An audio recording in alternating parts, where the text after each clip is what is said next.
Hello everyone, welcome back to my channel. আশা করি সবাই ভালো আছো। তো আর এই ভিডিওটা হচ্ছে 7th জুলাইয়ের ভিডিও। তো এইখানে আমি ঘুম থেকে উঠেই ফার্স্ট আমাদের ব্রেকফাস্টটা রেডি করে নিচ্ছিলাম। তারপরে আমার ছেলের জন্য খাবার করব বলেই খাবারগুলোকেও আমি মোটামুটি করে রেডি করে রাখছিলাম, কারণ এই দিনকে আমাদের কাকা শ্বশুর বাড়িতে একটা ইনভিটেশন ছিল লাঞ্চের। তো আমাদের জন্য আমি কিছু রান্না মানে করিনি রেডি।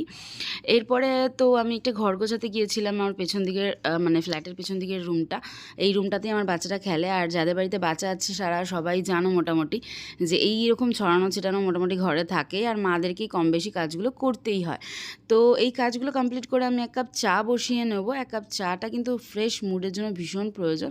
কে কে দুধ চা খেতে ভালোবাসে, আমার কিন্তু 1 কাপ দুধ চা হলে আমার আর কিছু চাই না সকালবেলা। তো এখানে আমি চাটা এনজয় করছিলাম। এনজয় করার পরেই আমার সাথে যা তা রকমের একটা দুর্ঘটনা ঘটে যায়। এই যে কালো কাপটায় আমি খাচ্ছিলাম, এই কালো কাপটা আমার হাত থেকে পড়ে ভেঙে আমার হাতে ঢুকে জাস্ট 10টা স্টিচ পড়ে। তো এরপর আমি আর কোনো ভিডিওই করতে পারিনি যথারীতি। এটা ডিনারের টাইমের ভিডিও। এখানে আমি সাদা আলু চচ্চড়ি রেডি করে নিয়েছিলাম, আর কেটে ফেটে কিন্তু আমার সব মাই রেডি করে দিয়েছিল। এখানে পরোটাটাও মাই বেলে দিয়েছিল, আমি জাস্ট শেখছিলাম।